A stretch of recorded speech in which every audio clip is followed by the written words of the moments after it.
Gimana nih kabarnya teman-teman? Ya, apakah kalian sudah ujian SKB dan apa hasilnya sudah sesuai dengan harapan kalian? Ya, semoga hasilnya memuaskan ya teman-teman dan kalian lulus dengan peringkat 1 di formasi yang kalian lamar. Amin. Oke, di video kali ini saya akan kembali membagikan FR atau materi mengenai SKB khususnya untuk kalian yang melamar formasi guru SMK administrasi perkantoran. Jadi bagi kalian yang melamar formasi ini jangan kemana-mana, simak terus video ini sampai habis. Assalamualaikum warahmatullahi wabarakatuh. Welcome to my channel calon guru baru. Sebelum lanjut jangan lupa subscribe.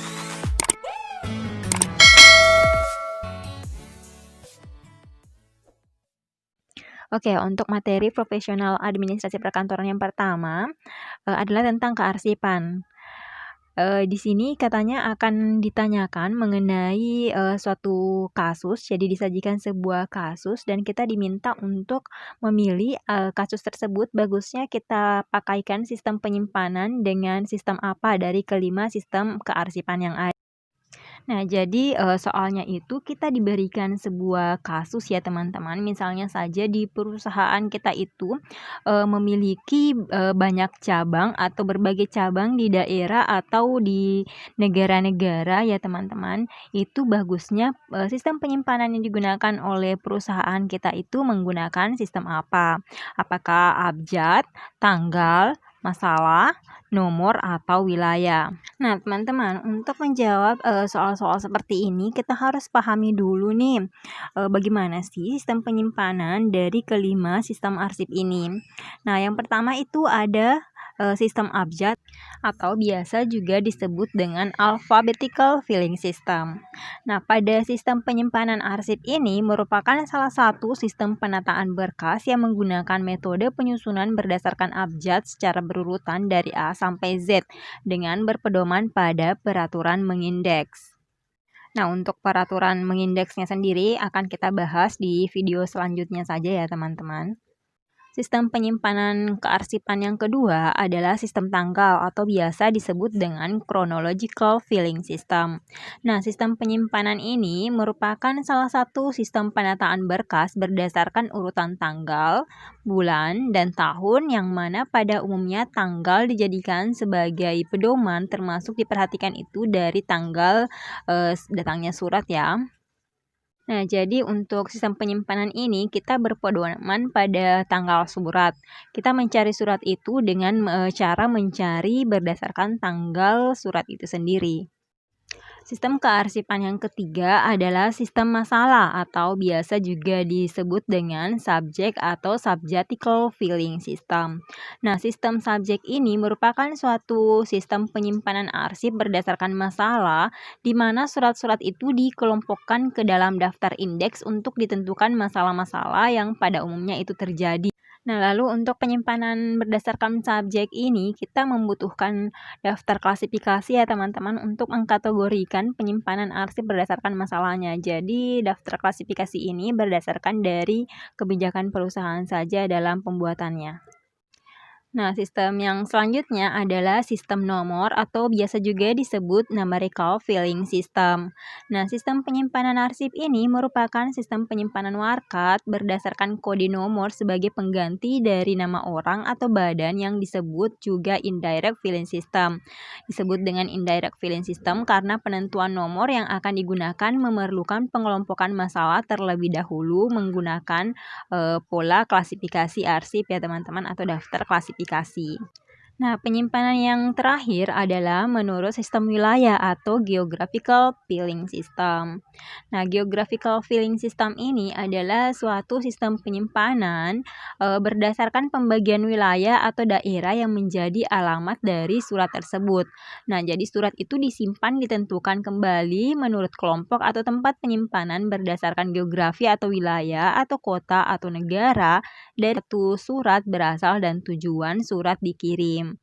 Nah, jadi untuk kasus tadi, kalau misalnya kita memiliki cabang-cabang di berbagai negara atau kota, sebaiknya itu tentu saja kita melakukan penyimpanan arsip itu berdasarkan wilayah ya teman-teman. Jadi kita bisa langsung menemukan arsip itu dengan mengetahui wilayah atau daerah berasalnya perusahaan atau berasalnya surat tersebut. Kemudian materi selanjutnya yang muncul di soal SKB untuk administrasi perkantoran adalah mengenai surat keputusan, teman-teman.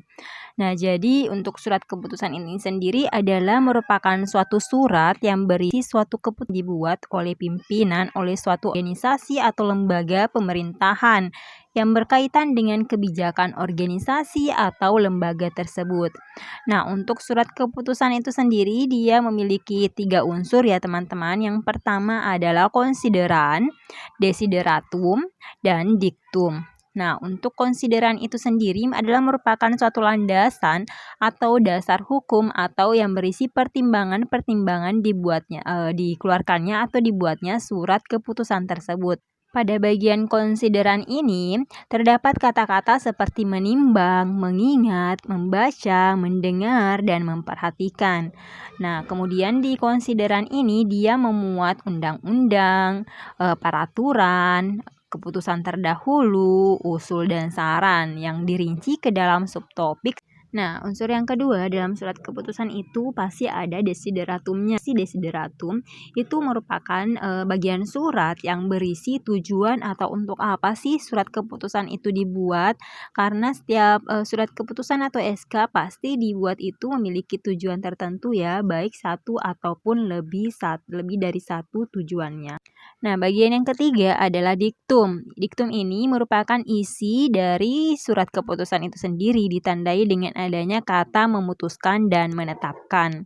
Nah, jadi untuk soal dari surat keputusan itu sendiri, kita harus memahami nih bagian-bagian yang 3 tadi ini untuk bisa menjawab soalnya, karena soalnya pun adalah bentuk kasus ya teman-teman. Jadi katanya di soalnya tersebut diberikan suatu potongan kalimat atau potongan isi dari surat keputusan yang kemudian dari kalimat tersebut kita diminta untuk menentukan kalimat tersebut apakah dia merupakan bagian dari apa dari surat keputusan, apakah dia bagian dari kata menetapkan, memutuskan, menimbang, mengingat, memperhatikan, dan lain sebagainya.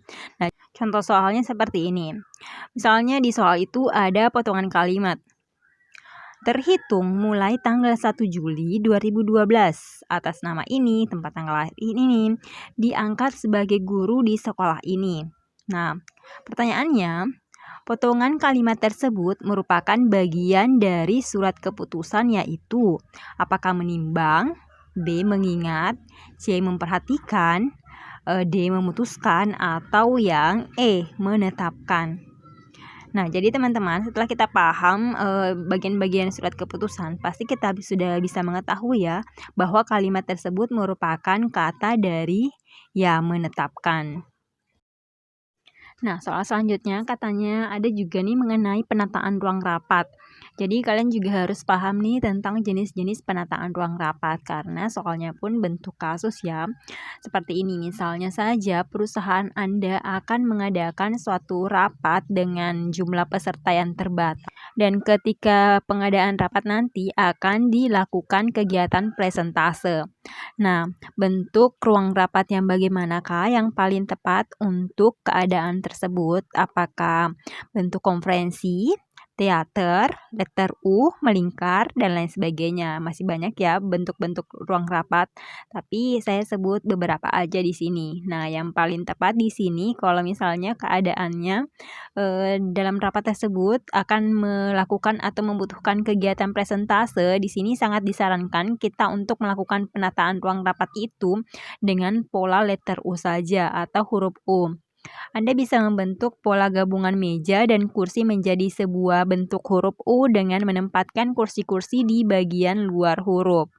Nah, biasanya model tata ruang rapat seperti ini digunakan untuk pertemuan atau rapat seperti direksi atau komite dengan menambahkan beberapa elemen seperti proyektor, speaker, pointer, dan lain-lain. Dengan pola ruangan seperti ini akan memberikan interaksi yang cukup antara seluruh anggota dalam rapat tersebut. Kekurangan dari pola letter U ini jumlahnya terbatas. Jadi memang cocok jika misalnya kita mau melakukan rapat dengan presentase dengan jumlah peserta yang terbatas ya. Nah, kemudian jika untuk jenis rapat yang membutuhkan banyak orang atau peserta dalam rapat itu, mungkin bisa digunakan bentuk teater ya teman-teman. Jadi ruang rapat jenis ini bisa kita sulap ruangannya layaknya penataan gaya sebuah ruangan teater dengan menempatkan kursi-kursi secara sejajar tanpa meja dan menghadap ke satu arah atau titik yang sama. Untuk pola tata letak biasanya bisa dibuat dengan cara membentuk garis lurus, melingkar, setengah lingkaran, atau bahkan miring. Nah, jenis ruang rapat teater ini sangat efektif digunakan bagi peserta rapat dengan jumlah yang sangat banyak, pertemuan skala besar, ataupun layaknya seminar. Lalu ada pula jenis konferensi.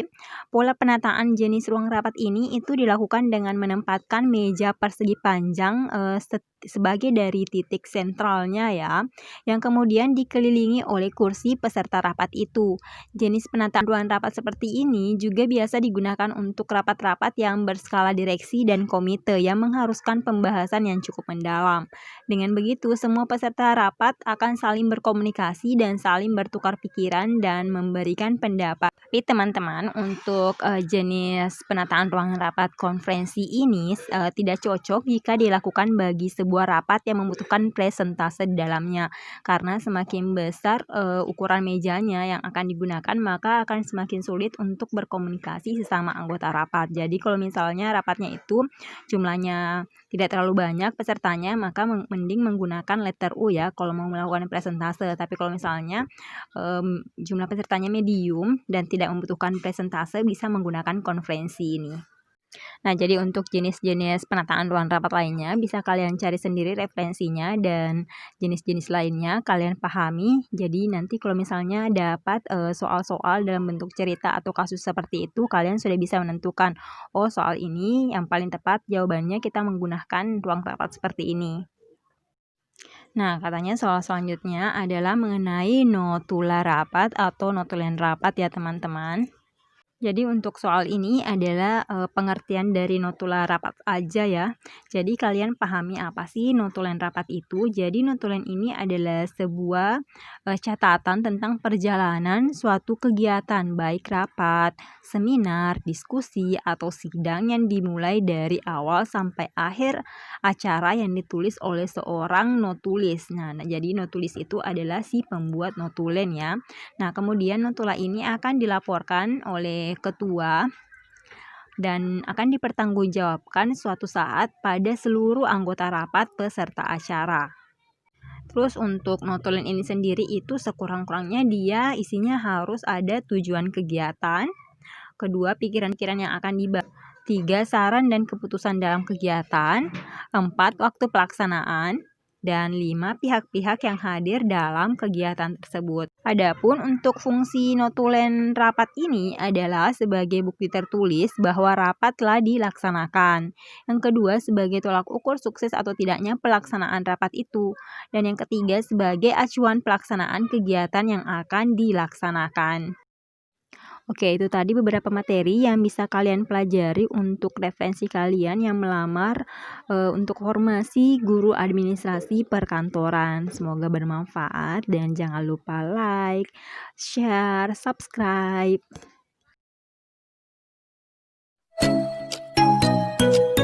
Oke, sekian video untuk hari ini. Thank you for watching. Jangan lupa subscribe, like, comment, and share. Assalamualaikum warahmatullahi wabarakatuh.